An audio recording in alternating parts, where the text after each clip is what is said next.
Hey senpai, it's your Kohai. Happy Valentine's Day and welcome to my first AFA. Today we're going to take a look at arguably one of the rarest male figures I own, aside from some of the resins, as I don't own any garage kits. This is Yuri Ayato from Yarichin Bitch Boo or Yarichin Bitch Club. He's a 1/8 scale with an MSRP of 12,315 yen and was released in 2019. There's a couple different reasons why I say this is the rarest male figure that I own. First of all, he's the limited edition and he was not sold on AmiAmi or most retailers that you see. I remember the first day that I saw this figure. I was in the bathroom, scrolling, as you do, and this is back when I religiously checked MFC for new figures every single day. And I was still a fairly new collector, and the reason I had gotten into collecting in the first place was to support male figures. So every time I saw a male figure, I clicked on it. It's a yaoi series, which has both a manga that we can see got a 7.2, not too bad, and a 2-episode OVA series, which only got a 6.08. The premise of the story is the main character, not Yuri, goes to an all-boys high school and he decides to join the photography club. While the members of this club do not partake in photography, they instead partake in sexual acts with other classmates. Now, the OVA is really just a guilty pleasure because there's not a lot of plot, there's a lot of talk about sex, although it's very softcore. But the manga has started to develop a plot, although it's very slow to release. So I was scrolling down the page and I was like, oh, it's that one guy from Yarichin Bitch Club. So I started clicking through the photos and you can actually see in this photo here, the light version of the figure. It doesn't have the popsicle parts and instead it has the water gun and it has a completely different face. So I started clicking through and I was like, all right, we got the translucent shirt, we got the water gun, we got the abs, but then I saw this photo and I was like, oh my god, this guy has a boner. And this was really scandalous back in the day because this is after Natives Aoba had released, but we still didn't have too many sexual male figures. So I was really excited. This was a big deal. I got up and I told senpai immediately and I was trying to figure out where to pre-order this figure from because he wasn't on AmiAmi. So I was scrolling through my figure collection and I kept seeing things about Nippon Yasan. If you guys have never had the displeasure of ordering from Nippon Yasan, they actually had quite a large selection of limited edition figures. That's also where I got the limited edition Prince Oyen from. And they had some pretty nice sales, but they also occasionally scammed people and didn't refund their money. And they ended up closing down in 2023. And I personally lost some money on deposits I had on figures I ordered from them, and I didn't get it back. But that's just the risk you run with ordering through these third-party companies. So to sum it up, the first reason why I say this figure is rare is because you had to take a risk to pre-order the limited edition version in the first place, because you either had to get it from a proxy or some kind of third-party company.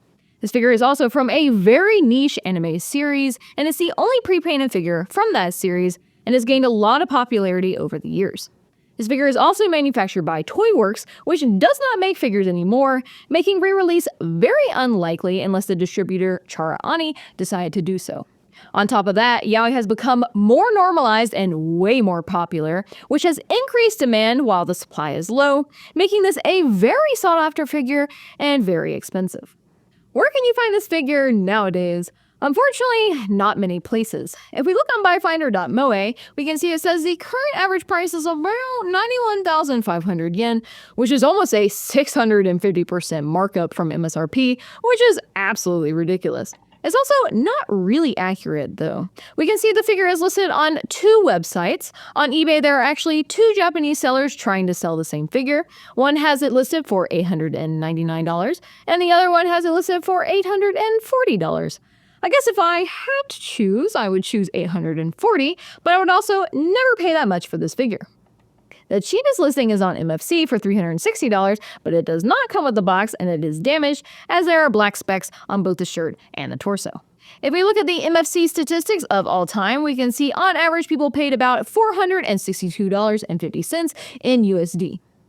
So if I wouldn't have pre-ordered this figure, I probably wouldn't own it because at worst, on eBay, you're choosing between basically an on-sale Yoshitoku and this figure, and I think most people are going to choose the Yoshitoku, but even if you find it closer to that $400 range, I personally don't think I would rebuy this figure for $400. Now let's take a look at the figure itself. Up on the screen, you can see a better picture of the regular version. We can see he has a water gun instead of a popsicle, and his face is more of a "hey boy, what's up?" instead of his crazy sex face. But enough with the photos, let's take a closer look at the paint. For the hair, they did add a highlight on the top of his head, but the colors are matte and they fall very flat. All of his accessories are modeled into his skin, and so they do not have clean lines on his bracelet, his fingernails, this bracelet here, his toenails, and the area for his earrings is particularly rough. For the face, he does have decals for his eyebrows. I hate the sunglasses. I wish they were his normal ones, but at least they're clean, and they have a nice sparkly gold paint. His tongue is painted a gloss pink color with a silver tongue ring, and then the cream on his face is a gloss off-white, and he actually does have a little bit of blush. For the skin, they try to give him a wet look, and so they painted his chest with a gloss paint, although it's a little weird since it stops here right at the abs, but at least they painted his nipple. For his abs, I can't tell if they added any shading or if it's just in the modeling, but they did not add any shading on his underwear where it's hiding his popsicle. One of the most impressive parts of this figure is his translucent shirt, where we can see his sculpted body peeking through. Flipping around to the back, we can see they used a translucent piece and added some white airbrushing in the areas of the wrinkles in order to achieve that see-through effect. He has light pink Crocs with dark pink airbrushing on the bottom. And lastly, they used some gloss paint in certain areas of the pants in order to make them look wet, but the line of the zipper is not clean. So while there is a decent amount of shading, there are quite a few areas where the lines are not clean, and so I'm going to give the paint an average score of a 3 out of 5 hearts. The sculpt is definitely where this figure does better, since we have all of this beautiful body sculpting here and all of the nice wrinkles in his clothes. As far as fitment goes, all the pieces fit nicely together and they hide the seams in his accessories here. While the popsicle does look realistic, it does not like to stay in place and it often falls out. As I said before, they did a good job of adding wrinkles into his shirt and in his pants. What they could have done a better job of sculpting is the thing that drew me to this figure, which is his boner. It looks like a straight stick, like it came from one of those yaoi manhwas where it's just a white lightsaber sticking up. And we know anatomically they're more like mushrooms, right? And this show actually uses that as a motif quite often, and so it could have been more realistic. We do start to lose detail in some of the smaller items such as the zipper, the button of his pants, and the buttons on his shirt. They did do a good job of modeling the tendons in his feet and legs, and also in his hands. And they did add some veins there. The fingers and toes are modeled well, but it starts to get a little wonky here where the bracelet is, since there's supposed to be a little piece of skin between the two bracelets, but this whole piece is raised up, and so it kind of makes it look like part of his skin is raised up more than the rest. I can definitely tell this is a Croc, and they even add the tread on the bottom of the shoe. All in all, I definitely feel like he has an above average body sculpt as well as for his clothing, but they could have added some more detailing and some of the finer things, so the sculpt is going to get a slightly above average score of a 4 out of 5 hearts. For the base, we still have a plastic base, although it's at least modeled into a kiddie pool. They did use a color that at least looks like that plastic vinyl material, and so it does look realistic. The material is translucent, and so we can see the structure on the bottom and where all of the pieces fit together, but at least it doesn't take up a large footprint, so I'm going to give it a 3 out of 5 hearts. This figure is based off of an artwork, which you can see up on screen. Interestingly enough, the regular version of the figure, if you ordered it through the Chara Ani website, came with a can badge of the artwork.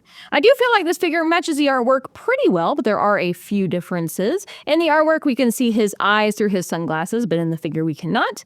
I do think he has more of a smile in the artwork than in the figure, and they've actually only given him a bulge in the artwork, whereas in the figure they've given him a full hard-on. For his character, he's the comedic relief. He's often found babbling nonsense and acting like a weirdo.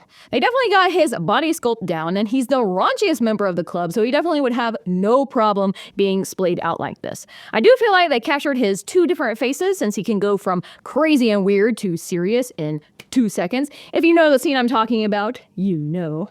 But I do think the faces are a little bit off to me, so I'm going to give artistry a 4 out of 5 hearts.